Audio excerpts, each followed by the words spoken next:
राम राम राम राम राम राम। हे नाथ, हे मेरे नाथ, मैं आपको भूलू नहीं। राम। 18 दिसंबर 1993 को कलकत्ता में हुआ। नारायण नारायण। जो घटना घटे ना, एक होता है और एक करते हैं। तो करने में तो सावधान रहना चाहिए, सावधानी पूर्वक। बिना विचारे जो करे सो पाछे पछताए। काम बिगाड़े अपना जग में होत हंसाए। तो ये तो जग में नहीं, ये तो जन्म मरण में चले जाएंगे। असावधानी का बड़ा भारी दोष लगेगा।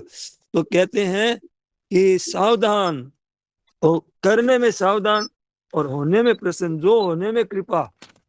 जो परिस्थिति आ रही है हमारे सामने, अनुकूल प्रतिकूल, जो परिस्थिति, जो घटना, सब में कृपा ही कृपा। जैसे माँ बच्चे का पालन पोषण करती है, बालक को तो कभी मारती भी है, कभी ताड़ना भी करती है।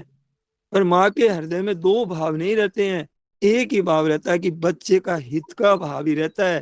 पर क्रिया तो दो दिखती है, प्यार भी करती है और ताड़ना भी करती है। तो ऐसे भगवान की कृपा तो मतलब है कि अनुकूल प्रतिकूल, ये दो दिखती है, दो अनुकूल है, दो है। भगवान की कृपा एक ही है दोनों में। कृपा दो नहीं होती है, एक ही कृपा है भगवान की, एक समान, उसमें फर्क नहीं है।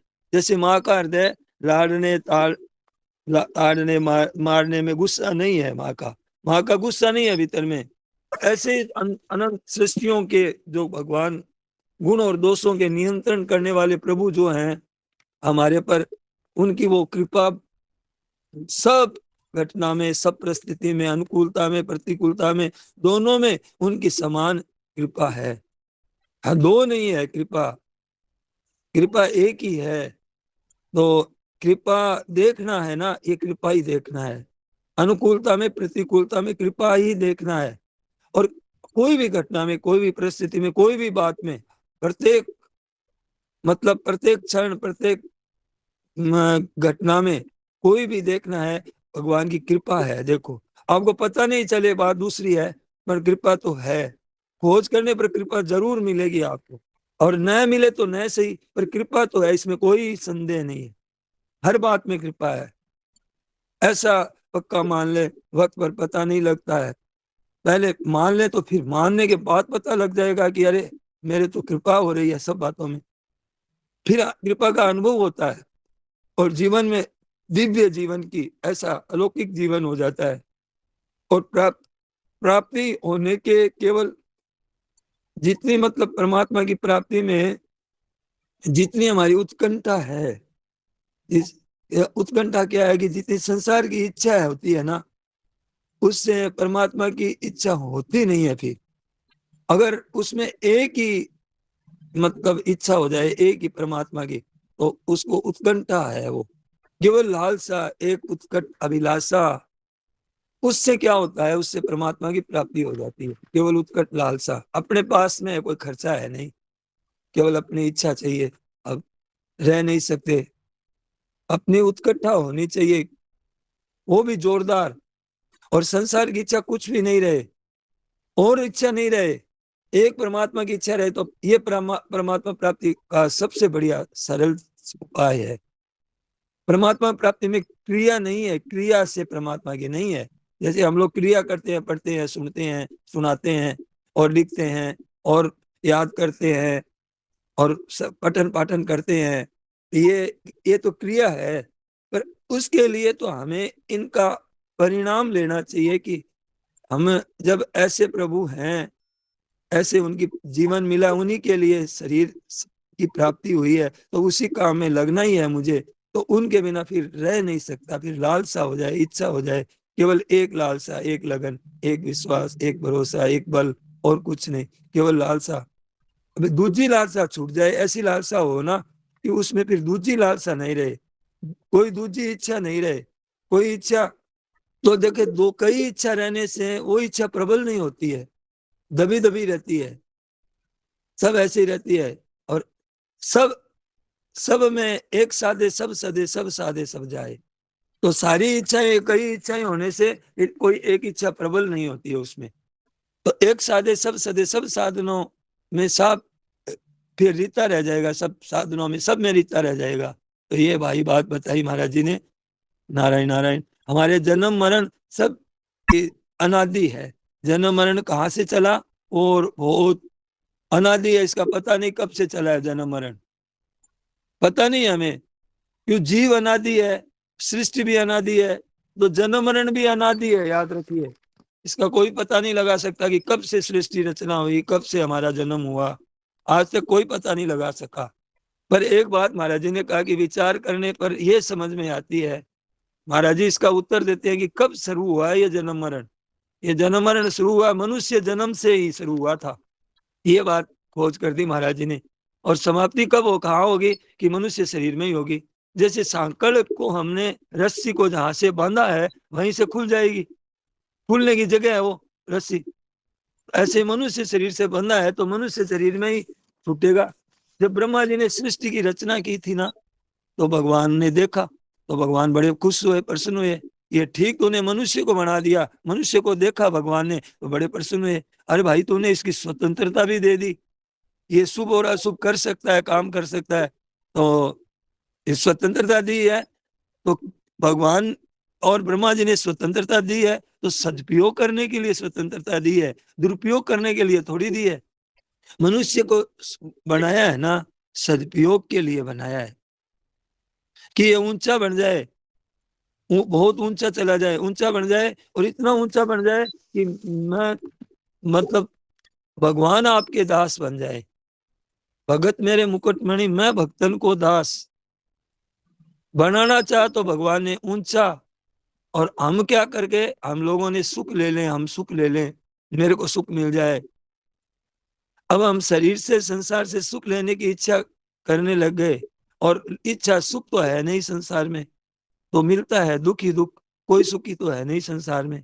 कितना ही सुख मिल जाए तो उसकी सुख लेने की इच्छा मिटती नहीं है, और बेचारा ये सुख में लेने की इच्छा से दुख में फंस गया।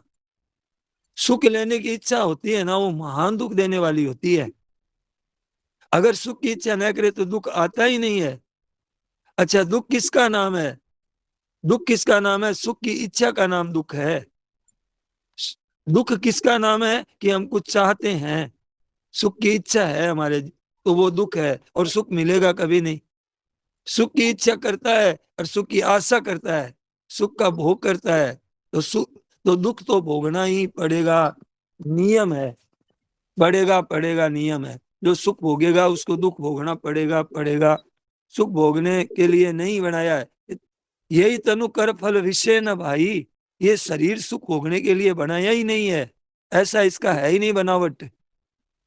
तो मनुष्य भगवान ने स्वतंत्रता दी है, तो किस लिए दी है इतनी स्वतंत्रता, कि ये बहुत बड़ी उन्नति कर ले, अपना कल्याण कर ले, और अपना ही नहीं दूसरों का भी कल्याण कर दे, और दी है। ऐसी स्वतंत्रता दी है कि हम कितने आदमियों का कल्याण करने की शक्ति दी है। साथ में विवेक शक्ति मनुष्य को दी है, कि विवेक शक्ति क्या है, कि हम पहचान सकते हैं कि ये अच्छा है, ये मंदा है, ये कर्तव्य है, ये अकर्तव्य है, हमें इसका ज्ञान होता है। समझने की शक्ति दी है भगवान ने, विवेक शक्ति दी है।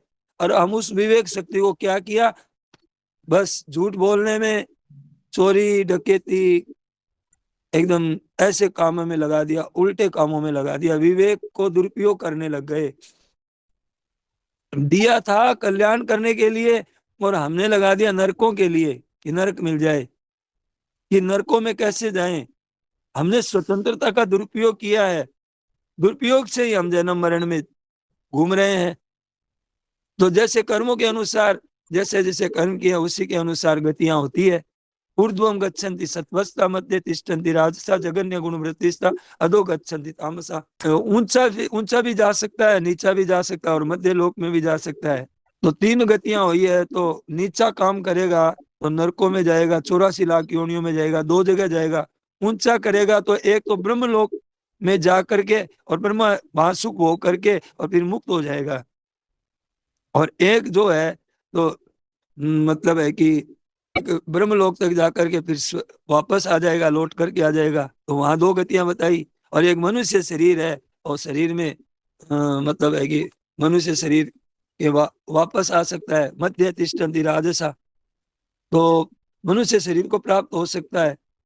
तो ये बताया, उसमें दो गति, दो गति बताई, मनुष्य में ये बताया। तो कृपा करके मनुष्य शरीर दिया है, तो क्या कहते हैं, नरक स्वर्ग अपवर्ग निशेनी, 7 बातें बताई है, 7 बातें। उसमें बताया नरक में भी जा सकते हैं। पहले नरक का नाम क्यों लिया, स्वर्ग का क्यों नहीं लिया? नरक में जाना सुगम है, मनमानी करो, झूठ बोलो, आलस में प्रमाद में पड़े रहो, दूसरों की निंदा करो, अनादर करो दूसरों का, अपने मनमानी।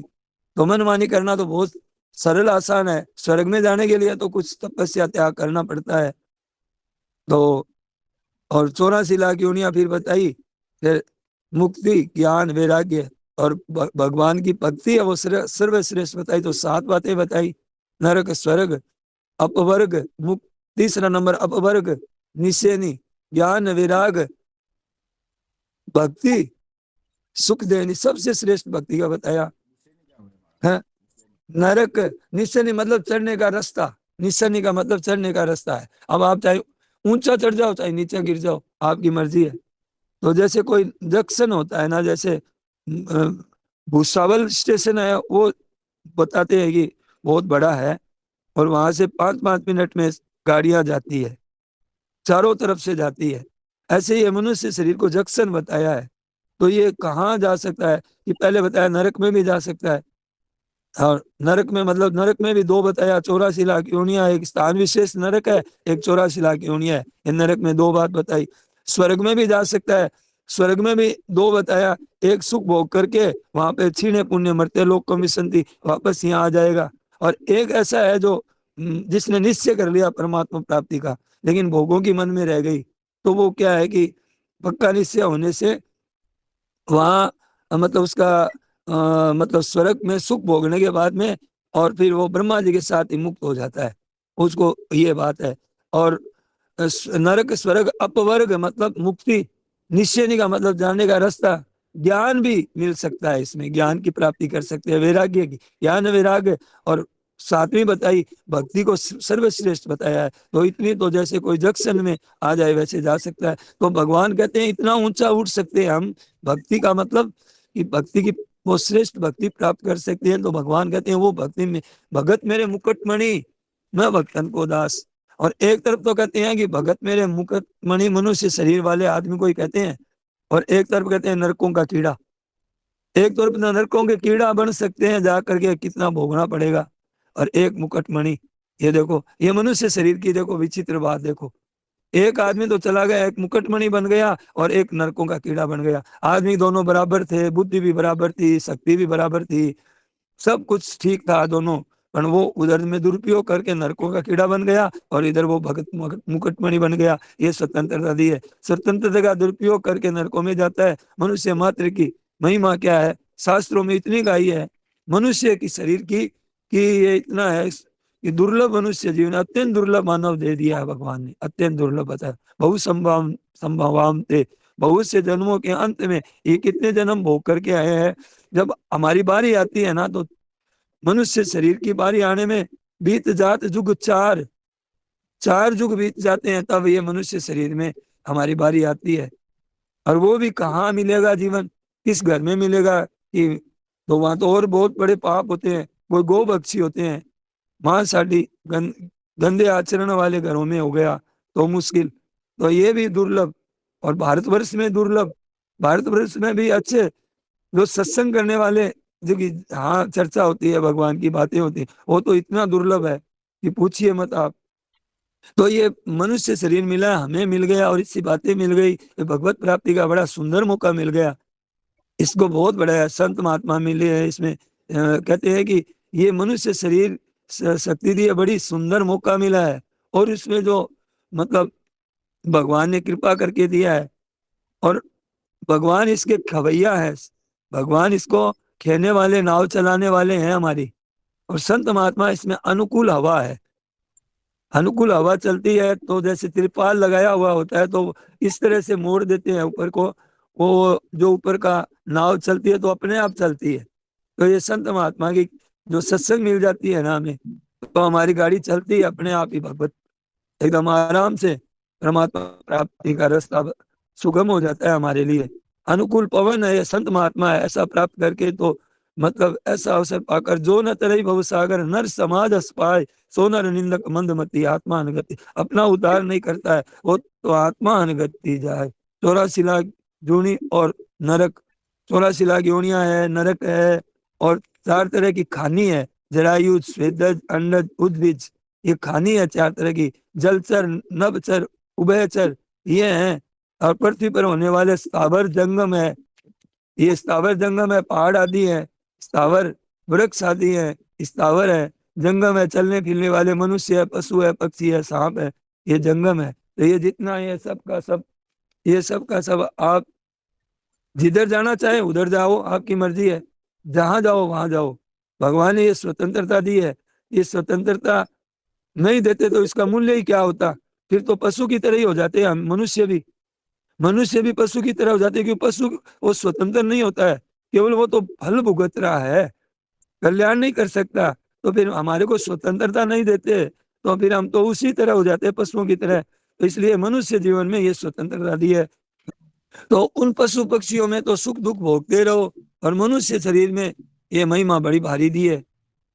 महिमा स्वतंत्रता देने में है, महिमा महिमा मनुष्य शरीर की स्वतंत्रता देने में है। और स्वतंत्रता का सदुपयोग दुरुपयोग हमारे हाथ में है। और भगवान ने साथ में गुरु हमको दे के भेजा है, विवेक शक्ति हमको सबको दी है, ये करना ठीक है, ये करना ठीक नहीं है, झूठ कपट करना ठीक नहीं है, ये तो साथ में ये विवेक हमें समझाता रहता है, ठीक बेठीक का निर्णय कर देता है। रावण जैसा त्रिलोकी विजय, इतना बलवान, और वो सीता जी का हरण करने के लिए, चोरी करने के लिए जाता है, तो गोस्वामी जी कहते हैं इत उत कहीं स्वान की ताई, स्वान की तरह, कुत्ते की तरह इधर उधर देखता है। कुत्ता जैसे इधर उधर देख करके घर में डरते डरते बढ़ता है ना, खूब घबरा करके बढ़ता है कि मेरे को कुत्ता देखता है कि मेरे को देख नहीं ले। तो वहां रावण को कुत्ता कहा है कि कुत्ते की तरह इधर उधर देख रहा है। दुराचार करने के लिए जाता है तो विवेक हमारा मना करता है हृदय में। और जो सच्चाई है, ठीक है, ईमानदार आदमी है, वो घबराता नहीं है, वो सच्चा है। तो ये मानवता ही नहीं है, ये दुरुपयोग करना ये मानवता नहीं है, जबरदस्ती करता है और दुरुपयोग करता है, मना करता है। विवेक घबरा रहा है रावण और मना कर रहा है, पर वो फिर भी मानता नहीं है और जबरदस्ती करके फिर दुख पाता है। क्या मिला बताओ। तो स्वतंत्रता दी है तो कल्याण करने के लिए दी है, पाप के लिए नहीं। हमने कोई भूल की है समझिए, तो एक जन्म में तो भूल तो हमने कोई थोड़ी सी की है, 2 4 5 10 20 मिनट पाप किया, और उसका फल भुगतना पड़ेगा हमें कई जन्मों में। और यहाँ भी हमारी बदनामी होगी, और यहाँ भी दंड मिलेगा, और आगे फिर नरक मिलेगा। तो फायदा क्या हुआ। तो देखो भाई, बंदूक का हमने बंदूक दी है, तो बंदूक दी है तो रक्षा करने के लिए दी है हमको, लाइसेंस दिया है बंदूक का, तो और विचार करके देते हैं। अब हाथ में आते ही बस मन मन में करता है कि दुरुपयोग कर ही देता है। वो देखते हैं ना, लाइसेंस जिनके पास है वो दुरुपयोग कर ही देता है, गोली निकल ही जाती है उसके हाथ से। तो बड़ाई दुरुपयोग ही करते हैं। रक्षा करने के लिए दी थी और दुरुपयोग करने लग गए, जो देता है उसी को मार देता है। तो ऐसे ही भगवान ने स्वतंत्रता दी है, दुरुपयोग करने के लिए नहीं दी है। लाइसेंस दिया है भगवान ने, मनुष्य शरीर दिया है ना, साथ में लाइसेंस दिया है, संत महात्मा दिए हैं, शास्त्र दिए हैं, ये लाइसेंस है। ये अपने आश्रमों के अनुसार ये सब नियम बना करके दिए हैं कि भैया इतने इतने नियम लिखे होते हैं लाइसेंस में कि तुम इसका इसी शर्त पर उपयोग कर सकते हो। तो ऐसे ही हमको ये बंदूक है ना, ये है। और हमें इतना इस दुरुपयोग करने लग गए कि इतना पाप संग्रह कर लिया कि इसका कोई मतलब, इतने कर्मों के भुगतते भुगतते भुगतते भुगतते कैसी दशा हो जाएगी हमारी। कितने पाप इकट्ठे कर लिए, झूठ कपट बेईमानी चोरी धोखेबाजी, ये चोरी करते हैं। तो इसमें सब में ये जो विवेक का हम लोग दुरुपयोग करते हैं, तो कितने आदमियों का नुकसान हो रहा है, कितने आदमियों का नुकसान आज दुरुपयोग से हो रहा है। कैसे कैसे यंत्र बना रहे हैं मारने के। इतनी स्वतंत्रता भगवान ने दी है, और इतनी स्वतंत्रता दी है कि हम मुक्त हो सकते हैं, भगवान के प्रेमी हो, भगवान हमारे दास बन जाए, ऐसा है, बंधन के लिए नहीं है। तो इसकी संत महात्मा की इनकी सहायता मिलती है हमें, इनकी सेवा तो मिलती है हमें, शास्त्रों के द्वारा, संतों के द्वारा, गुरु जी के द्वारा विचार मिलता है। इनके स्वयं विचार करो और आपको खुद का विचार भी आप कर सकते हो। ऐसा विवेक शक्ति दी है, इसमें ठीक से ऊंचे ऊपर चढ़ सकते हो, एकदम ऊपर चढ़ सकते हो। पर विचार शक्ति को, विवेक शक्ति को लगा दी पापों के करने में। इनकम टैक्स की भी चोरी करते हैं तो ये मामूली नहीं है, इसमें भी बड़ी समझदारी चाहिए, तभी चोरी कर सकता है। तो हमने अपनी समझदारी तो लगा दी पाप करने में। गायों को मारने की तरह तरह के यंत्र मशीनें तैयार कर रहे हैं कि किस तरह से, तो ये तरीका, नया नया तरीका निकाल रहे हैं। दुनिया को बम बना दिया कि मर जाए आदमी, सबके मन में कि सबको मार दे, सब मर जाए तो अच्छा है।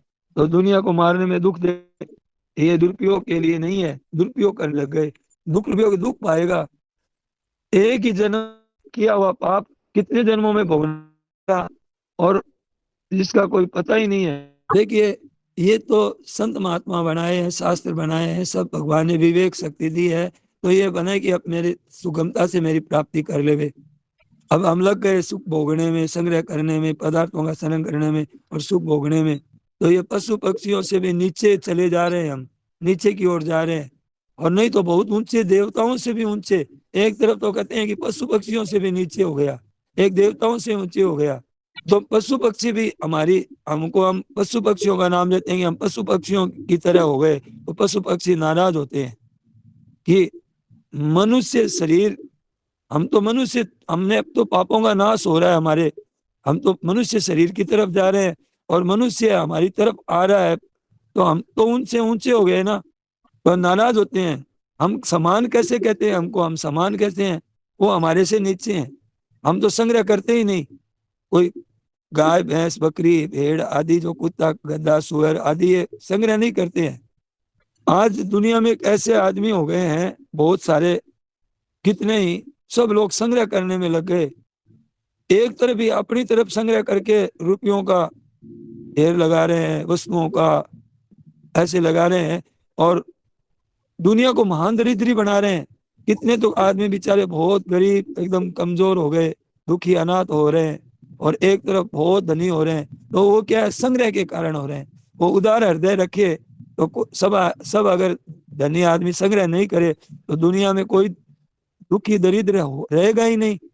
तो भैया बड़ा भारी पतन होता है, संग्रह आदमी के द्वारा दरिद्र बना रहा है दुनिया को। तो सावधान हो जाओ, बस सावधानी रखो। भगवान में दो काम है, एक तो भगवान को याद रखना और एक सेवा करना। ये कल्याण करने के लिए भगवान ने मनुष्य शरीर दिया है, कल्याण करने के लिए दिया है। भगवान भी सोच करते हैं कि देखो मैंने इसको बनाया और ये कहाँ लग गया, किधर जाना था और किधर चला गया। ये भगवान ही सोच करते हैं, भगवान विचार करते हैं, किधर जाना था, किस रास्ते पर चला गया, गलत रास्ते पर चला गया, मेरी तरफ आना था, मेरी तरफ आने के लिए मैंने दिया था। और ये तो उनको तो जरूरी मानने लग गया और मेरी तो पूरी अवहेलना कर दी इसने। तो भगवान को दुख आता है। क्यों दिया भगवान ने, कि ये दुख पा रहा था, कहाँ भटक रहा था, किस तरह से जन्म मरण में पड़ा हुआ है, ये मेरी तरफ आ जाए तो अच्छा है। पर ये आना ही नहीं चाहता है। शास्त्रों की बात माने, संतों की बात माने। आज ये भगवान ने सब बनाए हैं, तो मर्यादा बनाई है सब तरह से, तो हमारा उद्धार हो जाए, इन बातों से कल्याण हो जाए सदुपयोग से। और इधर न जा करके उल्टा ही जाता है, बार बार दुख पाता है। तो मनुष्य को सावधानी साधना है, शुरू में बताया ना, सावधानी साधना है। दिल में जागृत रहिए बंदा, हरदम जागृत रहिए, डरते रहो ये जिंदगी बेकार ना हो जाए। ये समझ, दूसरों को ठग करके हम धनी हो गए, पर दूसरों को ठग करके, धोखा दे करके, विश्वासघात करके तुम धनी नहीं हुए हो। तुम्हारे पर बड़ी आफत आएगी। तुमने नरकों का रास्ता तय कर लिया है, वहां तुम्हें कितना भोगना पड़ेगा एक ठगी का, उसका तुम्हें पता ही नहीं है। ने कहा कि राम नाम पूंजी पल्ले बांध रे मना, ध्रुव बांधी प्रहलाद बांधी, बांधी जाट धना। तो अभी अपनी राम नाम की बातें चल रही थी कि हमें संग्रह करना है, तो भगवान नाम का संग्रह करके जाए, ये साथ जाने वाली चीज ले जाए। महाराज जी ने तो कहा हिम्मत वाला आदमी तो 3 लाख नाम जप कर सकता है। तो ऐसे हम लोग 3 लाख नाम जप ले में, तो वो तो लेते नहीं है। और नरकों का रास्ता है वो साथ में लेते हैं, कि नरकों के झूठ कपट बेईमानी धोखाधड़ी उसमें मन लगता है।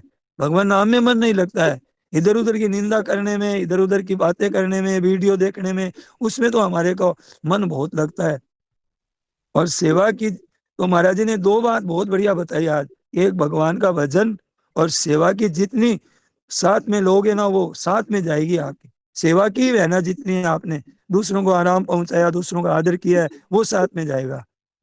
और पापों का संग्रह किया है, ठगी झूठ कपट बेईमानी की है, ये रास्ता नरकों का है, दुख भोगना पड़ेगा। ये गलती की है ना, ये गलती, एक गलती की हुई है ना, ये गलती थोड़ी गलती की हुई है, कई जन्मों में भोगनी पड़ेगी एक गलती भी, तभी जाके, तभी तो 84 लाख योनियां पूरी होती है। तो सावधान कि नरकों में न जाएं। महाराज जी ने ये कहा कि सावधान रहो भाई कि नरकों में न जाएं।